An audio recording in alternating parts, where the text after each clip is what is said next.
యేసు అద్భుతములు చేయుట. దీని మీద మనము ఈ మధ్యాహ్న కాల సెషన్లో చూసుకుంటాం. రండి మరి సమయంలో మరి లూకా సువార్త 5వ అధ్యాయము మరి 1 నుండి 26 వచనాలు మరి భాగముల గురించి రాయబడుతూ వచ్చినాయి. తర్వాత 8వ అధ్యాయము 22 నుంచి 25వ వచనం వరకు రాయబడింది. తర్వాత 17వ అధ్యాయము మరి 11 నుంచి 19వ వచనం వరకు కూడా మరి ఇప్పుడు మనము ఈ యొక్క భాగములన్నీ కూడా మనం చూస్తాం. ఎందుకంటే వచనాలు ఎక్కువ ఉన్నాయి కాబట్టి అదంతా కూడా మనం చదవడానికి మనకు సమయం ఉండదు. మరి ఈ సమయంలో మరి కంఠత్వాక్యం కొరకై మరి ఒక మాటను మనము చదువుకుంటాం. లూకా సువార్త 18వ అధ్యాయము, లూకా సువార్త 18వ అధ్యాయము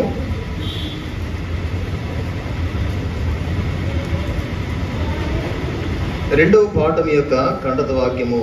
లూకా సువార్త 18వ అధ్యాయము 27వ వచనం. ఆయన మనుషులకు అసాధ్యములైనవి దేవునికి సాధ్యములని చెప్పెను. తర్వాత మరొకటి కూడా 4వ అధ్యాయము 32వ వచనం. 4వ అధ్యాయము 32వ వచనం. ఆయన వాక్యము అధికారముతో కూడినదై ఉండెను గనుక వారు ఆయన బోధకు ఆశ్చర్యపడిరి. కాబట్టి 2వ పాఠమునకు మరి 2 కూడా మనకు కంఠత్వాక్యాలుగా ఉంటున్నాయి. కాబట్టి ఈ సమయంలో మనము చూసినట్లయితే మరి లూకా సువార్త మరి 8వ అధ్యాయము 22 నుంచి 25వ వచనం వరకు కూడా మనం గమనిస్తే అక్కడ యేసుక్రీస్తు ప్రభు మరి అక్కడ చేసినటువంటి ఒక అద్భుతాన్ని మనం చూడగలుగుతాం. ప్రియులరా, మరి జాగ్రత్తగా మనం గమనిస్తే గలిలయ సముద్రము అనేటువంటిది అక్కడ మనము చూస్తా ఉన్నాం. యేసుక్రీస్తు ప్రభు వారు చేసినటువంటి ఈ యొక్క అద్భుతములు అనేటువంటి దాంట్లో మరి మొదటి భాగముగా మనం చూడగలిగితే మరి ఆయన సముద్రము మీద అద్భుతము చేసెను. 2వ భాగముగా మనం చూస్తే సముద్రములో అద్భుతము చేసెను. 3వ భాగముగా చూస్తే ఆ సముద్రములో వలలు వేస్తూ ఉన్నటువంటి జాలరుల హృదయములో ఆయన అద్భుతములు చేసెను. ఈ యొక్క 3 భాగాలు కూడా మరి మొదటిగా మనం చూస్తాం. మరి ఈ సమయంలో సముద్రములో ఆయన చేసినటువంటి, సముద్రం మీద ఆయన చేసినటువంటి అద్భుతం మరి ఏ సముద్రం అనంటే అది గలిలయ సముద్రం అని పిలువబడుతూ ఉన్నది. చూడండి, పరిశుద్ధ గ్రంథములో గలిలయ సముద్రము అని పిలువబడుతున్నది. ఇది అంతా కూడా మనకు అందరికి తెలుసు. దీనికి ఇంకా 2 పేర్లు కూడా ఉన్నాయి. గలిలయ సముద్రం అని పిలుస్తారు. ఇంకా 2 పేర్లు కూడా ఉన్నాయి. ఏం పేర్లు? ఒకటి తిబేరియా సముద్రం అని కూడా పిలుస్తారు. ఇంకా ఇంకొక పేరు కూడా ఉంది. ఏమని పిలుస్తారు? గెనెసరేతు సరస్సు అని పిలుస్తారు. కాబట్టి మనం ఎక్కువగా ఉపయోగించే పదము గలిలయ సముద్రము, గలిలయ సముద్రం అని మనం ఎక్కువగా చూస్తూ ఉంటాం. దానికే ఆ 2 పేర్లు కూడా పిలువబడుతూ ఉన్నాయి. మరి ఇది ఒక బొంగరము ఆకారంలో ఉంటుంది. వాస్తవంగా ఇది సముద్రం కాదు, ఇది ఒక సరస్సు, కానీ అది సముద్రముగా పిలువబడుతూ ఉంటుంది. దాని ఆకారం వచ్చి ఒక బొంగరం ఆకారంలో ఉంటుంది. దాని పొడవు 14 మైళ్ళ పొడవు, దాని వెడల్పు వచ్చేసి 9 మైళ్ళ వెడల్పు ఉంటున్నది. కాబట్టి ఈ యొక్క సముద్రము మీద యేసుక్రీస్తు ప్రభు వారు చేసినటువంటి అద్భుతములను మనం చూస్తాం. మరి ఈ యొక్క యోర్దాను నది కూడా మనకు తెలుసు. ఈ యొక్క యోర్దాను నది ఈ గలిలయ సముద్రము ద్వారా ప్రవహించి అది దాటిన తర్వాత మృత సముద్రములో కలుస్తుంది. ఎక్కడ కలుస్తుంది? మృత సముద్రములో కలుస్తుంది. ఇది ఎక్కడి నుంచి ప్రవహిస్తుంది అంటే ఈ గలిలయ సముద్రము ద్వారా ప్రవహిస్తుంది. కనుక మరి ఈ గలిలయ సముద్రము మీద యేసుక్రీస్తు ప్రభు వారు చేసినటువంటి ఈ యొక్క అద్భుతాన్ని మనం చూసినట్లయితే ఆయన కపెర్నహూము అనేటువంటి ఆ పట్టణము యొద్ద యేసుక్రీస్తు ప్రభు వారు అనేకమైనటువంటి అద్భుతములు చేస్తూ వచ్చినాడు. అక్కడ అనేకమైనటువంటి రోగులను స్వస్థపరుస్తూ వచ్చాడు. మరి కపెర్నహూము అనేటువంటి పట్టణము యొద్ద ఆయన మరి ఆ దినమంతా కూడా పరిచర్య చేసి అక్కడ అలసిపోయి ఒకరోజు సాయంత్రము మరి ఆయన యేసుక్రీస్తు ప్రభు వారు శిష్యులతో అన్నాడు కదా, మనము సరస్సు అద్దరికి వెళ్దాం అన్నప్పుడు శిష్యులు చాలా సంతోషించారు. మరి అక్కడ ఉన్నటువంటి మరి ఆ శిష్యులు ఆ యొక్క దోణిలో యేసుక్రీస్తు ప్రభు వారు శిష్యులు వారు కలిసి మరి ఆ యొక్క దోణిలో ప్రయాణము చేస్తూ వాళ్ళకు దరికి చేరుకోవాలని ప్రయాణం చేస్తూ ఉన్నారు. ప్రయాణం చేస్తూ ఉంటే ఆ మార్గపు మధ్యలో దారిలో ఏమైందంటే ఆ యొక్క సముద్రం మీద ఒక పెద్ద గాలి వచ్చేసింది. పెద్ద పెద్ద అలలు వస్తూ ఉన్నాయి. ఇవన్నీ కూడా వస్తున్న సమయంలో యేసుక్రీస్తు ప్రభు వారు చక్కగా ఆయన పడుకున్నాడు. మరి శిష్యులేమో భయపడతా ఉన్నారు. శిష్యులు వారు ఎంతగానో ఆందోళన చెందుతూ ఉన్నారు. వారు భయపడుతూ ఉన్నారు. ఈ భయంకరమైనటువంటి తుఫాను, మరి పెద్ద పెద్ద గాలులు అలలు వస్తూ ఉంటే వీటన్నిటిని బట్టి చాలా భయాందోళనతో వాళ్ళు ఒకరికొకరు మాట్లాడుకుంటున్నారు. మరి ఆ యొక్క శిష్యులు ఇంతగా భయపడుతున్నారే, మరి వాళ్ళందరూ కూడా మరి ఇంత భయపడుతుంటే ఈయన ఏ దిగులు చింత లేకుండా చక్కగా పడుకున్నాడే, మరి ఆయనకు తెలియదా ఇంత గాలి వస్తుందని తెలియదా, ఇంత వాన వస్తుందని తెలియదా, ఈ తుఫాన్ వస్తుందని ఆయనకు తెలుసు కదా తెలియదా, మరి ఎందుకు ఇంతగా పడుకున్నాడు అని చెప్పేసి వీళ్ళందరూ కూడా టెన్షన్ పడతా ఉన్నారు.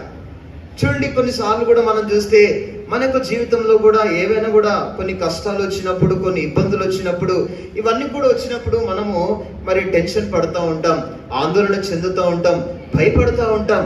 ఏదైనా కూడా మనకు ఒక శ్రమలు వచ్చాయనుకోండి, ఇబ్బందులు వచ్చాయనుకోండి, మన ఏదైనా కూడా సంభవించినప్పుడు ఎప్పుడైనా సరే మనం భయపడకూడదు. ప్రభు మీద ఆధారపడాలి, ప్రభు వైపు చూడాలి, ఆయన దగ్గరకు వచ్చి మరి ఆయన అడిగేటటువంటి వారముగా మనం ఉండాలి. అయితే ఇప్పుడు యేసుక్రీస్తు ప్రభు కూడా ఆ యొక్క శిష్యుల పట్ల ఏం ఆశిస్తా ఉన్నాడంటే వీళ్ళు నా మీద ఆధారపడాలనేటువంటి ఆయన ఒక ఆశతో ఎదురు చూస్తా ఉన్నాడు. కానీ ఇప్పుడు ఈ యొక్క శిష్యులు ఆయన మీద ఆధారపడట్లేరు. ఈ శిష్యులు ఆయన వైపు చూడట్లేరు. వీళ్ళు ఏం చూస్తున్నారంటే అక్కడ ఉన్నటువంటి గాలిని చూస్తున్నారు, అక్కడ వచ్చే పెద్ద పెద్ద అలలను చూస్తూ ఉన్నారు, మరి ఈ యొక్క తుఫాను చూస్తున్నారు. కానీ ఆయన వైపు వీళ్ళు చూడట్లేరు, ఆయన మీద ఆధారపడట్లేరు. నిజంగా చూడండి, ఎప్పుడైనా సరే దేవుని మీద ఆధారపడినటువంటి వారికి దేవుడు ఎప్పుడైనా వారికి తోడుగా ఉండి వాళ్ళకి అన్ని విషయాల్లో సహాయం చేస్తాడు. ఒకవేళ తమ స్వంత శక్తి పైన వాళ్ళు ఆధారపడితే దేవుడు ఎప్పుడు కూడా వాళ్ళ జీవితాల్లో సహాయం చేయలేడు అనేటువంటి విషయాన్ని కూడా మనము మరి జ్ఞాపకం చేసుకోవాలి. అందుకని యేసుక్రీస్తు ప్రభు వారు మన యొద్ద మరి ఆయన ఎప్పుడు కూడా ఆశిస్తూ ఉంటాడు. అందుకని ప్రభువు దగ్గరికి వచ్చి వాళ్ళు అడుగుతూ ఉన్నారయ్యా, మేము నశించిపోతున్నాం, మమ్మల్ని రక్షించు, మమ్మల్ని కాపాడనంటే అప్పుడు యేసుక్రీస్తు ప్రభు వారు వెంటనే ఆయన లేచి ఏం చేశాడంటే అక్కడ ఉన్నటువంటి గాలిని గద్దించినాడు. ఒక్కసారిగా గాలిని గద్దించగానే వెంటనే ఆ యొక్క ప్రశాంతవంతమైన వాతావరణం ఏర్పడింది. అలలు కూడా అన్ని కూడా నిమ్మలించబడుతూ వచ్చినాయి. అందుకే ప్రియులారా, మనం ఎప్పుడైతే దేవుని మీద ఆధారపడతామో చూడండి, మరి దేవుడు మన జీవితంలో ఎన్నో అద్భుతాలు చేయగలుగుతాడు. అందుకని ఇక్కడ కూడా మనం చూసినప్పుడు మరి ఎప్పుడైతే శిష్యులు ఆయన దగ్గరకు వచ్చి మరి మేము నశించిపోతున్నాం ప్రభువా, మమ్మల్ని రక్షించి మమ్మల్ని కాపాడనంటే వెంటనే గాలిని గద్దించాడు. మరి చూడండి, ఇప్పుడు రోడ్లో ఆ వీధులలో కుక్కలు ఉంటాయి, ఆ కుక్కలు మొరుగుతూ ఉంటాయి. మరి ఆ కుక్కలు మొరుగుతూ ఉంటే అప్పుడు అందరం కూడా భయపడిపోతూ ఉంటాం, ఒకవేళ అది వచ్చి మనల్ని కరుస్తుందేమో అని. ఒకవేళ అక్కడ ఉన్నటువంటి కుక్క యొక్క యజమానుడు ఆ కుక్కను ఒకసారి గద్దిస్తే ఆ కుక్క ఏమైపోతుంది? సైలెంట్ అయిపోతుంది, మౌనంగా అయిపోతుంది. అప్పుడు మనలో ఉన్నటువంటి భయం అంతా కూడా ఏమైపోతుంది? తగ్గిపోతుంది. ఇక్కడ కూడా అదే జరిగింది. ఇప్పుడు ఆ యొక్క సృష్టిలో మరి అక్కడ ఉన్నటువంటి ఆ గాలిని గద్దించాడు ప్రభు. ఒక్కసారికి నిమగ్నం అయిపోయింది. ఎంతో ప్రశాంతవంతమైన వాతావరణం ఏర్పడింది. ఎందుకంటే మరి నిజంగా సృష్టి యావత్ అంతటి కూడా ఆయన ఎవరు? యజమానుడిగా ఉన్నాడు.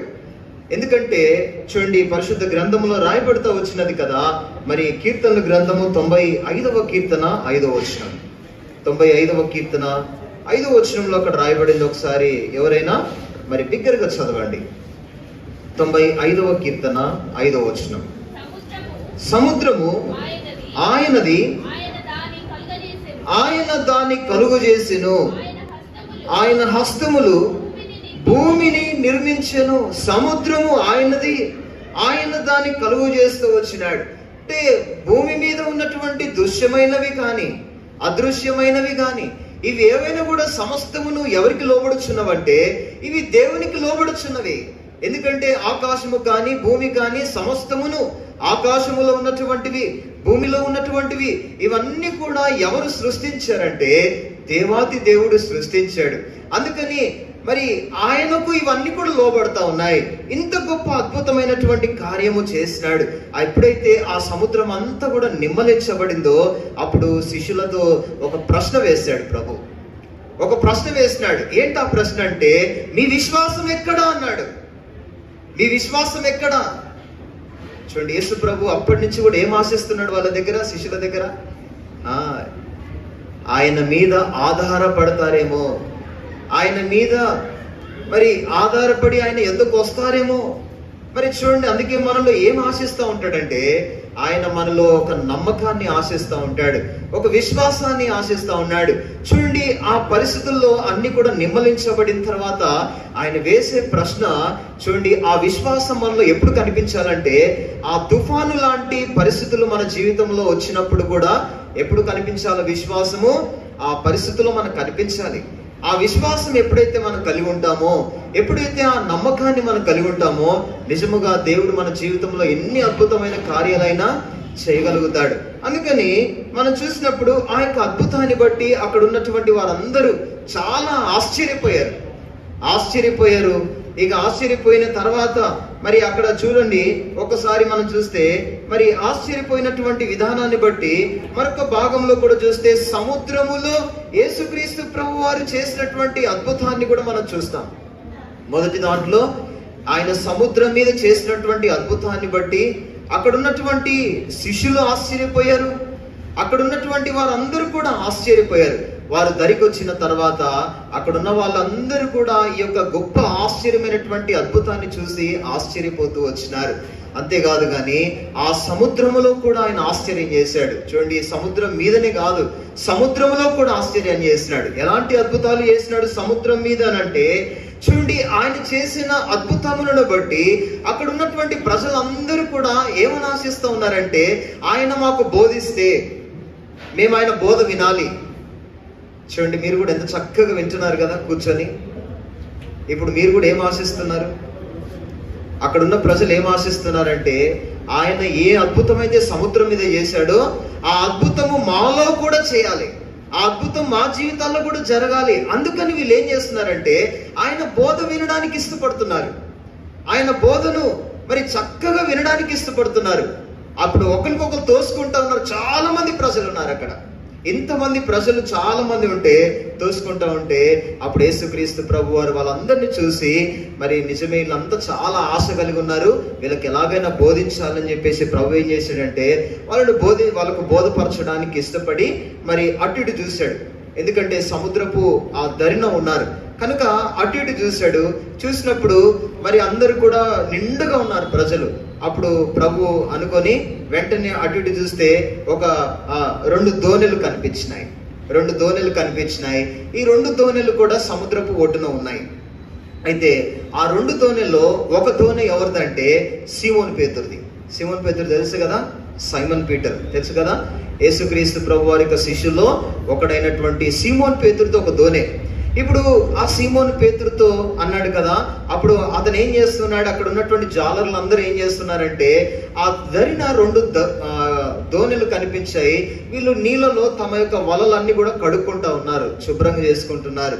ఆ సమయంలో అన్నాడు కదా, ఒక దోణెను మరి ఆ దోణిలో ఎక్కాడు యేసుక్రీస్తు ప్రభు వారు. దోణిలో ఎక్కి కొద్దిగా ముందుకు దాన్ని దరి నుంచి కొద్దిగా ముందుకు త్రోయమన్నాడు. సరే అని చెప్పేసి ఏం చేశాడంటే, సీమోన్ పేతురు యొక్క దోణెను కాస్త ముందుకు తోసినప్పుడు ఆ దరి నుంచి కొద్దిగా ముందుకు వెళ్ళిన తర్వాత ఇప్పుడు అక్కడ ఆ దోణెలో ఉండి ఆ దరిన ఉన్నటువంటి ప్రజలందరూ ఇలాగే కూర్చొని ఉంటే వాళ్ళందరికీ కూడా బోధిస్తూ ఉన్నాడు. యేసుక్రీస్తు ప్రభు వారు చక్కగా బోధిస్తున్నాడు, వాళ్ళు కూడా చక్కగా వింటా ఉన్నారు. ఇప్పుడు ఆ దోణెను యేసుక్రీస్తు ప్రభు వారు ఎలా ఉపయోగించుకున్నాడంటే, ఒక స్టేజ్ లాగా ఉపయోగించుకున్నాడు. చూసారు ఎంత అద్భుతమైనటువంటి విషయము. చూడండి, ఒక దోణిని తీసుకొని కొంత లోపలికి త్రొయ్యమని చెప్పేసి అక్కడ ఆ దోణిని ఒక పుల్పిట్ లాగా లేకపోతే ఒక స్టేజ్ లాగా దాన్ని ఉపయోగించుకొని అందరికీ కూడా ఆ విధంగా ఆయన మరి బోధిస్తూ వచ్చినాడు. అందుకని మనం చూసినప్పుడు ఆ బోధన కూడా చక్కగా అక్కడ ఉన్నటువంటి వారందరూ కూడా వింటూ ఉన్నారు. అయితే ఇది మొదటి ఆజ్ఞ. ఏది? సీమోను పేతురుకి ఇచ్చినటువంటి మొదటి ఆజ్ఞ ఏంటంటే, ఆ దరి నుండి కాస్త ముందుకు త్రోయమన్నాడు. ఇది మొదటి ఆజ్ఞ. ఇప్పుడు బోధించడం అయిపోయింది, అందరూ చక్కగా వాక్యం విన్నారు. ఆ తర్వాత ఇప్పుడు సీమోను పేతురుతో రెండవ ఆజ్ఞ ఇచ్చాడు. రెండవ ఆజ్ఞ ఏమిటంటే ఈ యొక్క దోణిను ఇంకాస్త లోతుకు నడిపించమన్నాడు. బోధపరిచిన తర్వాత, వాక్యం అయిపోయిన తర్వాత సీమోను పేతురుతో రెండవ ఆజ్ఞ ఏం చెప్పాడంటే ఇక్కడి నుంచి కాస్త లోతుకు నడిపించు. అప్పుడు వెంటనే సీమోను పేతురు ఆ యొక్క దోణిను కాస్త లోపలికి నడిపించిన తర్వాత అప్పుడు యేసు ప్రభు అన్నాడు కదా, ఇప్పుడు నువ్వు ఇక్కడ ఏం వేయి, వల వేయి అన్నాడు. వల వేయమన్నాడు. ఇప్పుడు సీమోను పేతురుకి లోపల ఒక రకమైనటువంటి లోపల తిరుగుతూ ఉంది, యుద్ధం జరుగుతూ ఉంది లోపల. ఏం యుద్ధం జరుగుతుంది? ఏమంటే, అయ్యా రాత్రి అంతా నేను కష్టపడ్డాను, రాత్రి అంతా ప్రయాసపడ్డాను, కానీ ఒక్క చేప కూడా దొరకలేదు. చూడండి, ఎవరైనా సరే ఇప్పుడు ఇల్లు కట్టే మేస్త్రి దగ్గరికి వెళ్ళి మనమే ఇలా కాదు ఇలా కట్టానంటే ఆయనకి ఏమనిపిస్తుంది? కార్పెంటర్ చేసే దగ్గరికి వెళ్ళి ఇలా కాదా ఇట్లా చేయాలని చెప్పేసి మనం చెప్తే ఆయనకి ఏమనిపిస్తుంది? అంతేనా కదా? వంట చేసే వాళ్ళ దగ్గరికి వెళ్ళి మనకు వంట రాకపోయినా వాళ్ళ దగ్గరికి వెళ్ళి ఇట్లా కాదు అలా అని చెప్పేసి అని అంటే వాళ్ళకి ఏమనిపిస్తుంది? ఈయనకి ఏం తెలుసని నాకు చెప్తున్నాడు అనుకుంటారా లేదా? ఒకవేళ సీమోను పేతురులో కూడా అలాంటి ఆలోచన వచ్చిండొచ్చు. అయితే ఈ సీమోను పేతురు విషయంలో రెండు యుద్ధం జరుగుతుంది లోపల. ఏంటి యుద్ధం జరుగుతుందంటే తన జ్ఞానానికి యుద్ధం జరుగుతుంది, విశ్వాసానికి యుద్ధం జరుగుతుంది లోపల. యేసుప్రభు చెప్పాడు, నువ్వు లోపలికి వెళ్ళిన తర్వాత ఇక్కడ వలయ్యాను అన్నాడు. లోపల అంతరంగంలో యుద్ధము. ఎందుకంటే సీమోను పేతురు మంచి జ్ఞాని, ఆయనకు తెలుసు ఎక్కడ వలలు వేస్తే చేపలు పడతాయో, ఏ సమయంలో వేస్తే చేపలు పడతాయో తెలుసు. వాస్తవంగా చేపలు ఎప్పుడు పడతాయి? పగలు పడతాయా చేపలు? పగలు ఎవ్వరు పట్టరు. చేపలు వేసే వాళ్ళు ఎప్పుడు కూడా పగలు. ఎందుకంటే నాగార్జున సాగర్లో ఉంటాం కనుక మాకు తెలుసు, ఇక్కడ మా మందిరంలో కూడా చాలా మంది చేపలు పట్టే వాళ్ళు ఉన్నారు. కాబట్టి వాళ్ళు ఎప్పుడైనా సరే వాళ్ళు ఎప్పుడు కూడా పగలు చేపలు పట్టరు, రాత్రిలో చేపలు పడతాయి. ఎందుకంటే చేపలు ఎప్పుడైనా వలలో పడాలంటే రాత్రి వేళ పడతాయి. అందుకే వీళ్ళు ఏం చేస్తారు, సాయంత్రము 4 గంటలకు వెళ్తారు. సాయంత్రం 4 గంటలకు వెళ్ళి అక్కడ నీళ్ళలో ఆ సాగర్లోకి ఆ యొక్క తెప్పలు ఉంటాయి రౌండ్వి, ఆ తెప్పలలోకి వెళ్ళి ఆ వల అంతా కూడా మొత్తం వేసేస్తారు. వల వేసేసి ఇంటికి వచ్చేస్తారు. ఇంటికి వచ్చి మరలా ఉదయాన్నే 4 గంటలకు లేచి ఆ సమయంలో వాళ్ళు వెళ్తారు. వెళ్ళి ఇంకప్పుడు వలలో చిక్కుకున్నట్టు, అంటే రాత్రి అంతా కూడా సాయంత్రం 4-5 గంటలకు వెళ్ళి వేసినటువంటి వలలో చిక్కుకున్న చేపలు, రాత్రి అంతా చిక్కుకున్నవన్నీ ఉదయం వెళ్ళి ఏం చేస్తారు, మళ్ళీ వాళ్ళు 9-10 గంటలకు ఆ సమయం వరకు అవన్నీ కూడా తీసేసుకుంటారు. చేపలన్నీ కూడా తీసుకొని పట్టుకొని వాళ్ళందరూ కూడా వచ్చి వాళ్ళు అమ్ముకుంటారు. ఇప్పుడు రాత్రి వేళలో చేపలు పడతాయని సీమోను పేతురుకు తెలుసు.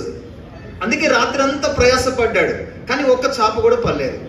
ఆ తర్వాత నేను ఇంత జ్ఞానిని, ఏ సమయంలో వేస్తే చేపలు పడతాయో నాకు తెలుసు, ఎక్కడ వేస్తే చేపలు పడతాయో నాకు తెలుసు, అలాంటిది ఈయనొచ్చి ఇప్పుడు చెప్తూ ఉన్నాడు అని చెప్పేసి అంటే ఇక్కడ తన జ్ఞానానికి యేసు ప్రభు చెప్పినటువంటి మరి ఆధారపడాల్సిన విశ్వాసం, జ్ఞానము విశ్వాసం, ఈ రెండింటికి పోరాటం జరుగుతుంది. ఇప్పుడు మొత్తానికి ఏది గెలిచింది? విశ్వాసం గెలిచిందా, తన జ్ఞానం గెలిచిందా? జ్ఞానం ఓడిపోయింది, తన జ్ఞానం ఓడిపోయింది. కానీ ఏది గెలిచిందంటే యేసుక్రీస్తు ప్రభు వారి నోటి నుండి వచ్చినటువంటి ఆ మాటకు లోబడి విధేయత చూపించి వేశాడు చూసారా, ఆ విశ్వాసం గెలిచింది. ఈరోజు మన దగ్గర కూడా మనం కూడా చాలాసార్లు కొంతమంది జ్ఞానులు ఉంటారు, మన దగ్గర కూడా చాలా మంది మేధావులు ఉంటారు. ఏమనుకుంటారంటే నాకు అంత జ్ఞానం తెలుసు, నేను బాగా చదువుతాను, నేను ఫస్ట్ ర్యాంక్ వస్తాను, సెకండ్ ర్యాంక్ వస్తాను, నాకు థర్డ్ ర్యాంక్ వస్తాను, నేను మహాజ్ఞానిని, నాకంటే ఇంకెవరు చదివేవారు లేరు, నాకంటే మంచిగా ఎక్కువ సంపాదించేవారు లేరు అని ఇలాంటి లోక సంబంధమైన జ్ఞానం ఒకవేళ నీకు ఉండొచ్చేమో. కానీ దేవుడు కోరేది నీ జ్ఞానాన్ని కాదు. ప్రభు కోరేది ఏంటంటే ఆయన చెప్పిన మాటకు నువ్వు లోబడతావా లేదా చూస్తాడు. ఆయన చెప్పిన మాటకు నువ్వు విధేయత చూపిస్తావా లేదా, అది నీ దగ్గర ఆశిస్తాడు దేవుడు. ఇప్పుడు పేతురు విషయంలో కూడా అదే జరిగింది. పేతురుకు మంచి జ్ఞానం ఉంది, కానీ జ్ఞానం విషయంలో తను ఓడిపోయాడు. ఏ విషయంలో గెలిచాడంటే విశ్వాసం విషయంలో గెలిచాడు. ఎట్లా గెలిచాడు? యేసుక్రీస్తు ప్రభు చెప్పినటువంటి మాటకు లోబడి విధేయత చూపించి తను వల వేశాడు. ఇప్పుడు ఏమైపోయింది? వలలో వేసిన తర్వాత విస్తారమైన చేపలు, వలలంట పిగిలిపోయేంతగా ఆ వలలు అంత చేపలు పడ్డాయి, విస్తారమైన చేపలు. ఈ అద్భుతాన్ని చూసి ఆశ్చర్యపోయాడు పేతురు. అరే, ఇంత జ్ఞానం కలిగినటువంటి నేను వేస్తేనే నాకు పడలేదు, ఈయన ఒక్క మాట చెప్పితేనే ఇన్ని చేపలు పడ్డాయని చెప్పేసి ఒక్కసారి అసలు ఆశ్చర్యపోయినాడు. నిజంగా ప్రియులారా, ఈరోజు మనం చూసినప్పుడు మరి ఆయన మాటకి ఎప్పుడైతే మనం లోబడి విధేయత చూపిస్తామో, మన జ్ఞానానికి మించినటువంటి ఆయన యొక్క విశ్వాసం మీద మనం ఆధారపడితే నిజంగా మన జీవితంలో దేవుడు ఎన్నైనా అద్భుతాలు చేయగలుగుతాడు. అందుకే ప్రభు మన దగ్గర ఆశించేది కూడా అదే. మనం ఎప్పుడైతే ఆయన మీద ఆధారపడి నమ్మకం ఉంచుతామో వారి పట్ల ఏ సహాయమైనా ప్రభు చేయడానికి ఆయన ఇష్టమైనటువంటి వాడు. తర్వాత ఇంకొక భాగాన్ని మనం చూస్తే, మొదటిగా సముద్రము మీద చూసాము, రెండవదిగా సముద్రం లోపల చూసాము. ఇప్పుడు మూడవదిగా మనం చూస్తే, ఇప్పుడు సముద్రము లోపల జాలరులు ఎవరైతే ఉన్నారో ఈ జాలరుల యొక్క హృదయములో యేసు ప్రభు చేసినటువంటి అద్భుతాన్ని ఇప్పుడు మనం చూస్తాం. ఇప్పుడు యేసుక్రీస్తు ప్రభు వారి యొక్క విషయంలో ఇప్పుడు చూడండి, ఇంత అద్భుతము చేసిన తర్వాత సీమోన్ పేతురు ఏమనుకుంటున్నాడు అంటే తన మనసులో ఒకటి అనుకుంటున్నాడు. అసలు ఏంది ఇన్ని అద్భుతాలు చేస్తున్నాడు? అటు చూస్తేనేమో సముద్రం మీద ఏకంగా గాలిని గద్దించి నిమ్మలపరిచాడు, ఇటు చూస్తేనేమో విస్తారమైన, ఆయన ఒక్క మాట సెలవిస్తే విస్తారమైనటువంటి చేపలన్నీ ఎన్ని పడ్డాయి. అసలు ఈయన ఇంత మరి శక్తివంతమైనటువంటి పరిశుద్ధితో అసలు నేను ఉండడానికి నేను ఏమాత్రం కూడా అర్హుడను కాదు. నేను ఇంత శక్తివంతుడైనటువంటి ఈ పరిశుద్ధునితో నేను స్నేహము చేయడము అసలు నేనేమాత్రము కూడా అసలు పాత్రుని కాదు. నేను అయోగ్యుని, నేను పాత్రుని. ఇంత గొప్ప ఆయనతో ఈయన దగ్గర ఉండడం ఏంటి నేను? అందుకే ప్రభు దగ్గరికి వచ్చి ఒక మాట అన్నాడు. ఏమన్నాడు తెలుసా? అయ్యా, నేను ఎటువంటి వాడనంట, నేను పాపాత్ముడినని చెప్పేసి ఆ మాట చెప్తూ వచ్చినాడు. ఏమన్నాడంటే, ప్రభువా నన్ను విడిచిపోము, నేను ఎవరినంట? పాపాత్ముడిని. నేను ఎంత ఘోరమైన పాపిని. నువ్వు ఇన్ని అద్భుతాలు చేస్తున్నావు, ఇన్ని ఆశ్చర్యకార్యాలు చేస్తున్నావు. నిజంగా నేను పాపినయ్యా, నువ్వు నన్ను విడిచిపెట్టేసి వెళ్ళిపో. నేను అసలు నీ దగ్గర ఉండడానికి అర్హుని కాదు, నేను నీ దగ్గర ఉండడానికి నేను పాత్రుని కాదు అని చెప్పేసి తను తాను ఎంతగానో తగ్గించుకొని తన హృదయంలో పశ్చాత్తాపం వచ్చేసింది.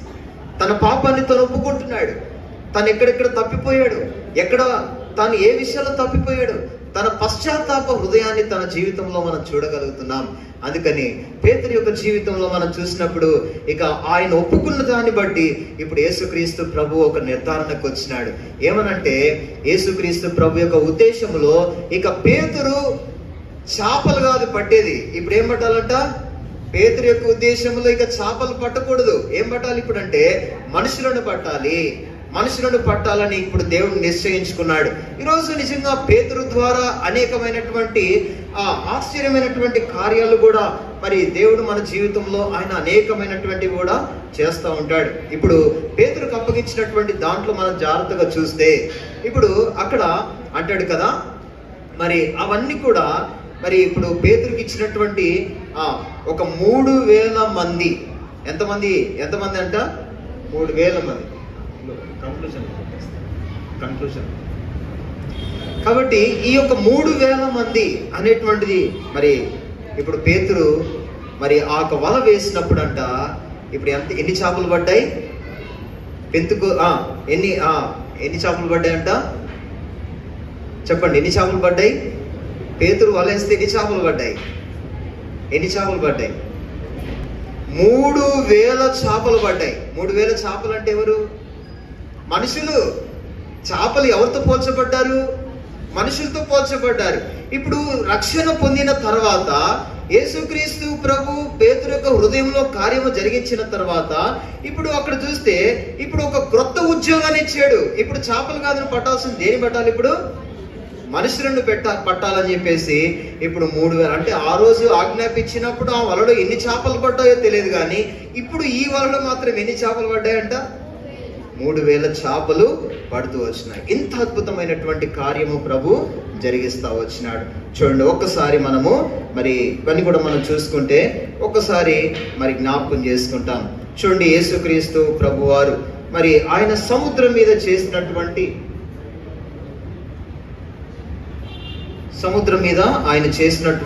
అద్భుతమును గురించి ఒక్కసారి మనము ఈ యొక్క 3 భాగాలు మనం చూసినాము. ఈ 3 భాగాల్ని కూడా ఒక్కసారి మనము మరి చూసుకుంటాం. చూడండి, మరి సముద్రం మీద మరి పెద్ద పెద్ద అలలు వస్తూ ఉన్నాయి. ఈ భయంకరమైనటువంటి అలల మీద మరి ఒక దోణిలో వారు అటు ఇటు కూడా మరి కొట్టుమిట్టాడుతూ ఉన్నారు. మరి వారు ఏం చేయాలో అర్థం కానటువంటి పరిస్థితుల్లో మరి యేసుక్రీస్తు ప్రభు మీద విశ్వాసం ఉంచి ఆధారపడాలని ప్రభు ఎంతో ఆశిస్తూ వచ్చినాడు. ఎప్పుడైతే వాళ్ళు ఆయన దగ్గరకు వచ్చి, అయ్యా మేము నశించిపోతున్నామని చెప్పినప్పుడు వెంటనే యేసుక్రీస్తు ప్రభు వారు లేచి మరి ఏం చేశాడంట, ఆయన గాలిని గద్దించాడు. గాలిని గద్దించగానే చూడండి, గాలిని గద్దించగానే సముద్రం ఇప్పుడు ఎట్లా అయిపోయింది? ఇంతకుముందు ఎలా ఉంది సముద్రము? అలలతో దోణి అటు ఇటు. మరి ఇప్పుడు చూస్తే గాలిని ఎప్పుడైతే గద్దించినాడో అవన్నీ కూడా నిమ్మలమైపోయింది పరిస్థితి. ఇప్పుడు ప్రశాంతవంతమైనటువంటి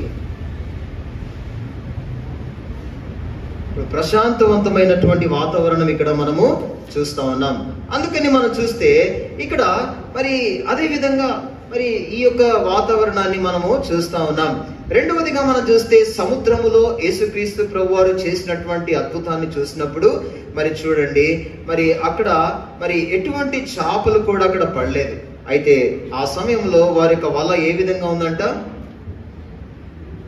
చూసారా? ఎలా ఉంది వల? ఎలా ఉంది? ఆ విధంగా ఉంది.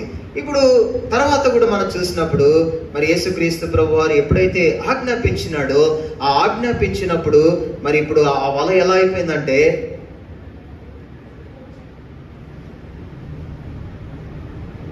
చూసారా ఎలా అయిపోయింది? వల అంతా కూడా మరి గొప్ప చేపలతో నింపబడుతూ వచ్చినది. ఇప్పుడు విస్తారమైనటువంటి చేపలు వలలో ఉంటూ వచ్చినాయి. అందుకని ఇప్పుడు మనం జాగ్రత్తగా చూస్తే మరి ఈ యొక్క వలలో విస్తారమైనటువంటి చేపలు నింపబడ్డాయి. ఇవన్నీ కూడా పట్టబడుతూ వచ్చినాయి. అందుకని ఇప్పుడు పేతురు కూడా ఆ విధంగానే యేసుక్రీస్తు ప్రభువారి చేత ఎన్నుకోబడ్డాడు. యేసుక్రీస్తు ప్రభువారి చేత ఆయన కూడా పట్టబడుతూ వచ్చినాడు. తర్వాత కూడా చూస్తే మరి పేతురు పిలువబడ్డాడు. దేని కొరకు పిలువబడుతూ వచ్చినాడంటే, ఇక మీదట నువ్వు చేపలు పట్టకూడదు, ఇక మీదట నువ్వేం పట్టాలంటే మరి మనుషులను నువ్వు పట్టాలి, మనుషులను పట్టు జాలరిగా నేను చేస్తానని ప్రభు ఆజ్ఞాపిస్తూ వచ్చినట్టుగానే మరి ఆ విధంగానే ప్రభు ఇచ్చినటువంటి చూడండి ఆ యొక్క పిలుపును బట్టి దేవుణ్ణి సేవించడానికి పేతురు తీర్మానం చేసుకున్నాడు. ఆ విధంగా తీర్మానం చేసుకొని ఇక మీదట నేను వీటిని పట్టను, ఇక నేను విడిచిపెట్టేస్తాను అని చేపల్ని వలను అన్నిటిని కూడా విడిచిపెట్టేసి ఇప్పుడు ఏం పట్టుకోవడానికంటే దేవుడు పిలిచినప్పుడు వెంటనే లోబడి దేవుణ్ణి సేవించడానికి ఇష్టపడుతూ వచ్చాడు. అందుకని దేవుడు చూడండి తనకు ఇచ్చినటువంటి ఆజ్ఞ చెప్పునే ఇప్పుడు ఏం చేశాడు?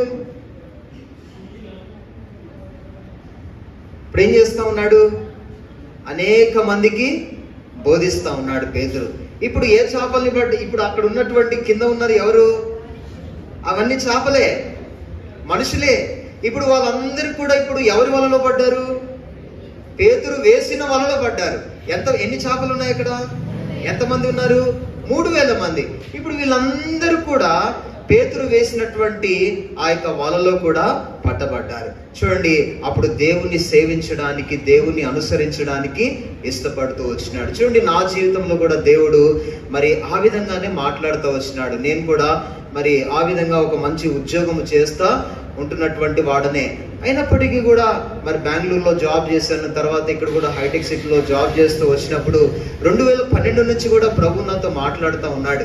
2012వ సంవత్సరం నుంచి కూడా దేవుడు నాతో మాట్లాడుతూ ఉంటే నేను అనుకున్నాను కదా, నా కుటుంబం ఏంది, నేనేంది, మరి ఇవన్నీ కూడా నేను చూసుకోవాలి కదా అని చెప్పేసి నేను చాలా నిర్లక్ష్యము, దేవుని మాటకు లోబడక రక్షణ పొంది ఉన్నాను. కానీ దేవుని మాటకు అంటే ఆయన సేవ కొరకు పిలుస్తున్నాడు.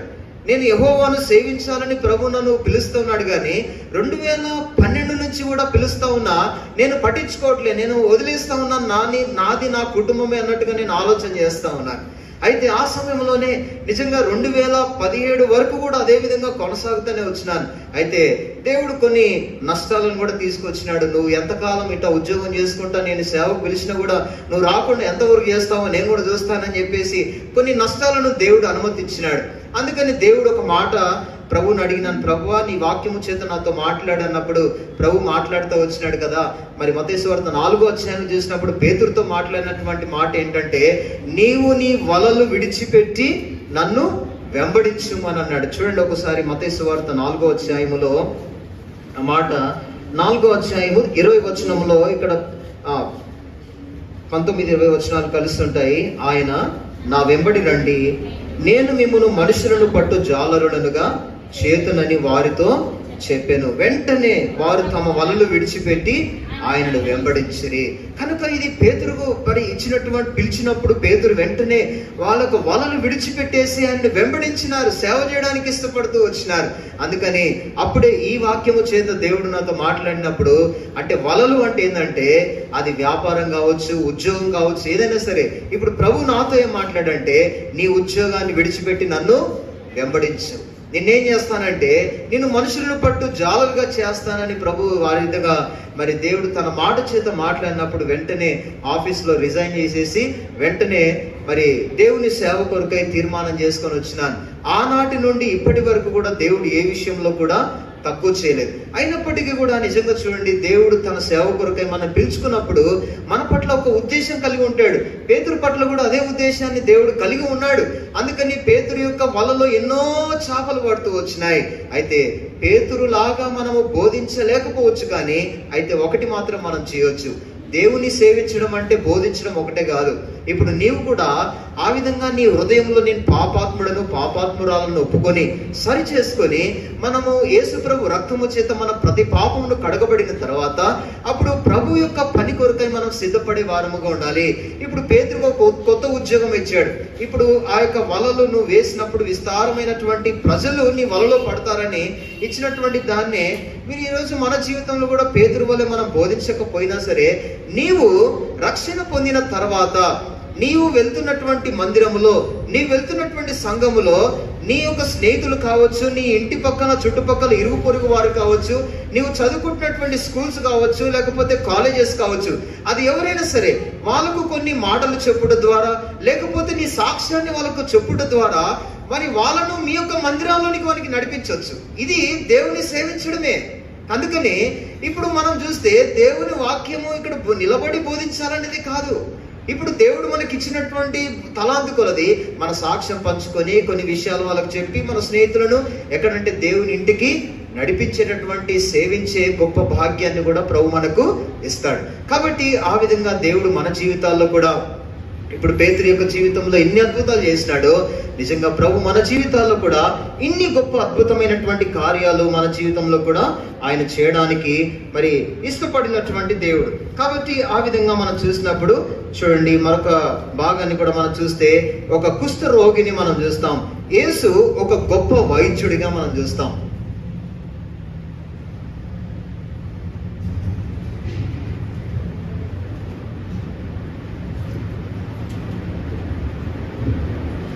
చూడండి, యేసుక్రీస్తు ప్రభు వారిని ఒక గొప్ప వైద్యుడిగా మనం చూడగలుగుతాం. మరి యేసుక్రీస్తు ప్రభు వారిని ఎందుకు ఒక గొప్ప వైద్యుడిగా మనం చూడగలుగుతూ ఉన్నామంటే, చూడండి మరి లూకా సువార్త 5వ అధ్యాయం 12వ వచనము నుండి 15వ వచనం వరకు ఇక్కడ మరి ఒక భాగాన్ని, అంటే ఒక కుష్ఠరోగికి యేసుక్రీస్తు ప్రభు వారు ఏం చేశాను అనేటువంటి విషయాన్ని మనం చూడగలుగుతాం. ఒక కుష్ఠరోగి పట్ల యేసుక్రీస్తు ప్రభు వారు ఒక అద్భుతం చేశాడు. ఒక కుష్ఠరోగి ఉన్నాడు. యేసుక్రీస్తు ప్రభు వారు ఒక పట్టణంలో ఉన్నాడు. ఆ పట్టణంలో ఒక కుష్ఠరోగి ఆయన దగ్గరికి వచ్చాడు. వచ్చి అంటున్నాడు కదా, ప్రభువా నీకు ఇష్టమైతే నన్ను శుద్ధునిగా చేయగలవా అని చెప్పేసి ప్రభుని అడుగుతూ వచ్చినాడు. మరి ఇది అడిగాడు. అంటే ఆ కుష్ఠరోగి యేసుక్రీస్తు ప్రభు దగ్గరికి వచ్చినప్పుడు మరి ఎలా వచ్చాడంటే లోపల నమ్మకంతోనే వచ్చాడు. అయితే తనలో ఒక చిన్న సందేహం ఉంది. ఏంటా సందేహం అంటే, అనుకుంటున్నాడు లోపల మనసులో కుష్ఠరోగి ఒక్కడే అనుకుంటున్నాడు కదా, మరి ఆయనకి ఇష్టం ఉందో లేదో నన్ను శుద్ధిగా చేయడం, ఆయనకి ఇష్టం ఉందో లేదో అని ఆలోచన చేస్తూ ఉన్నాడు. ఈ విధంగా, ఎందుకంటే ఒక కుష్ఠరోగిని ఎవ్వరు కూడా ముట్టకూడదు. లేవియాకాండం 13వ అధ్యాయము 45-46 వచనాల్లో మనకు అక్కడ రాయబడింది. చదవండి ఎవరైనా. లేవియాకాండము 13వ అధ్యాయం. లేవియాకాండము 13వ అధ్యాయము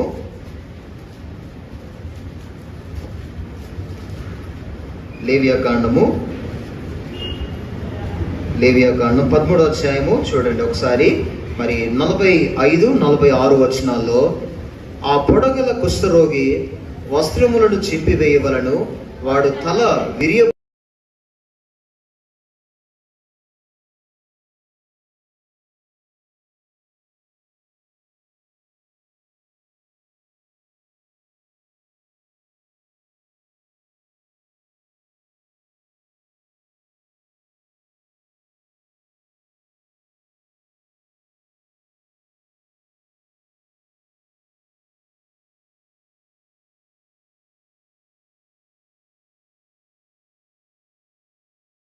కూడదు.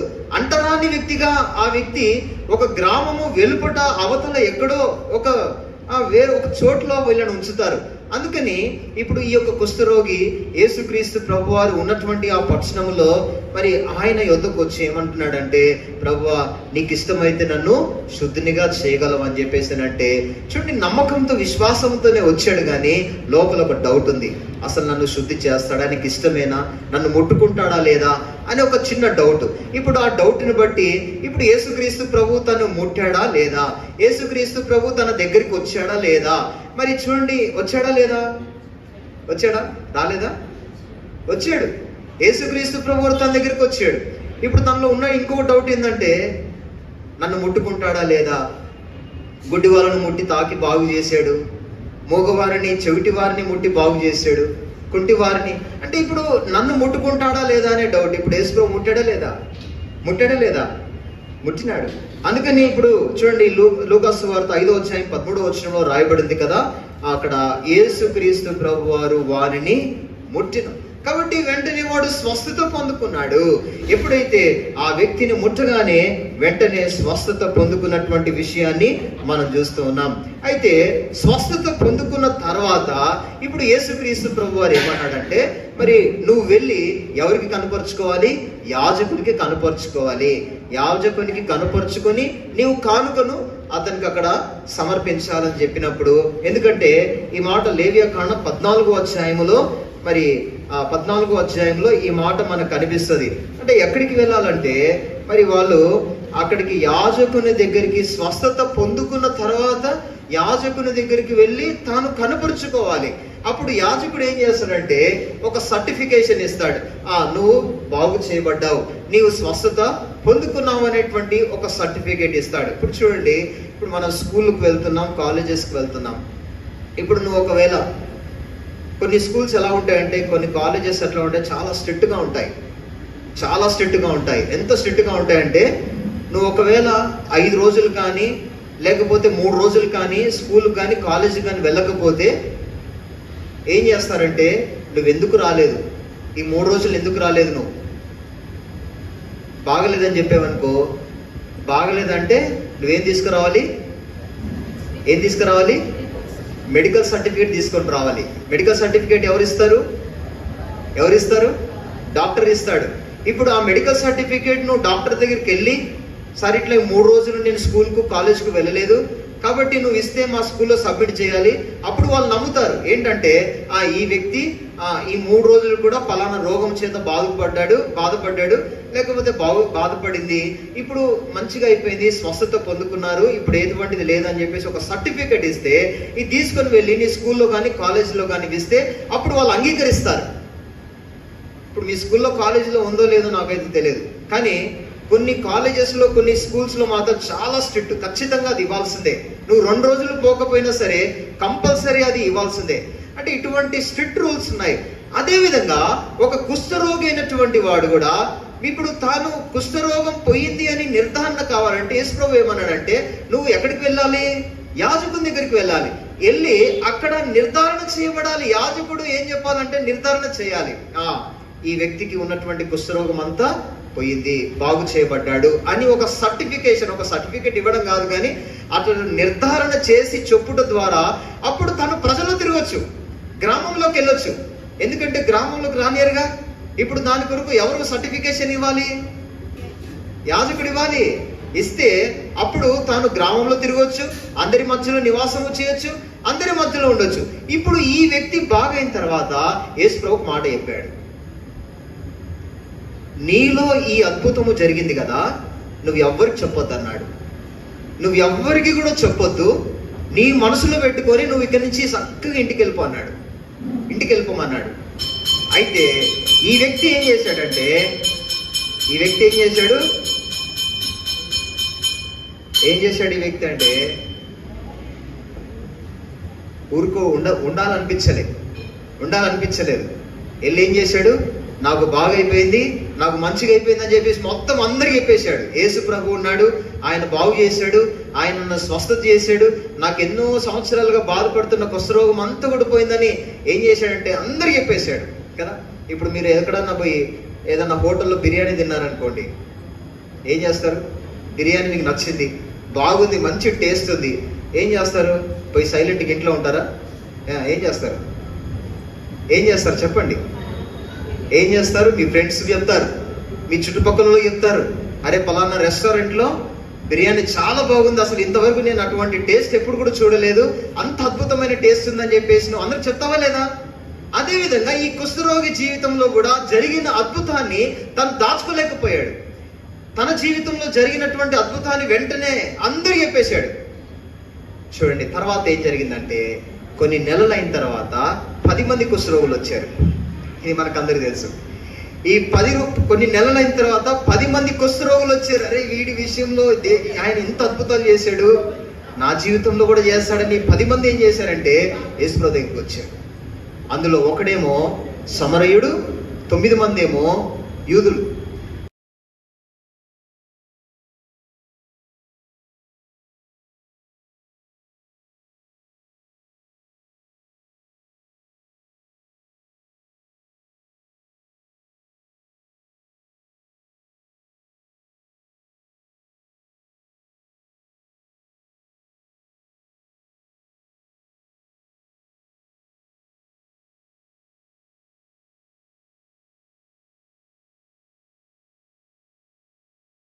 చేశాడు, కృతజ్ఞతాస్తుతులు చెల్లించినాడు. మరి మిగతా 9 మంది యూదులైనటువంటి వారు వీళ్ళు కృతజ్ఞతాస్తుతులు దేవునికి చెల్లించలేదు.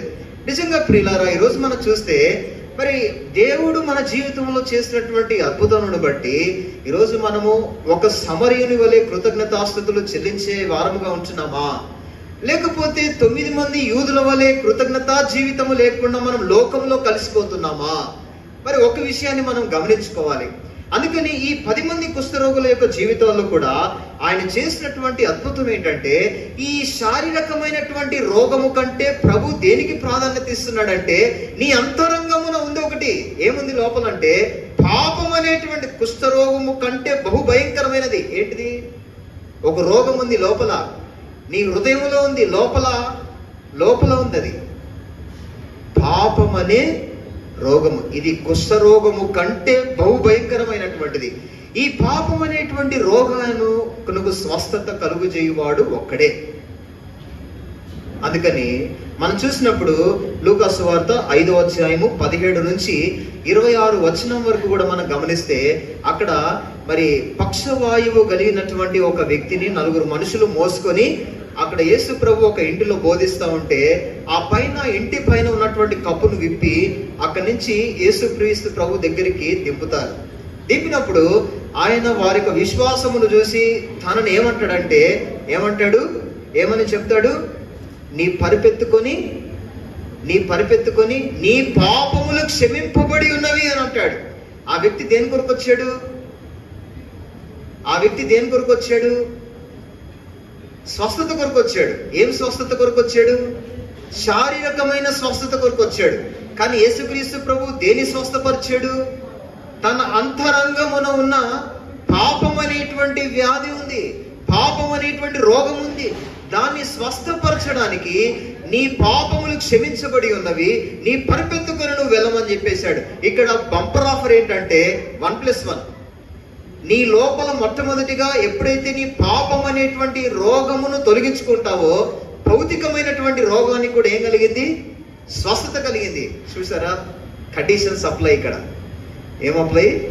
Conditions apply.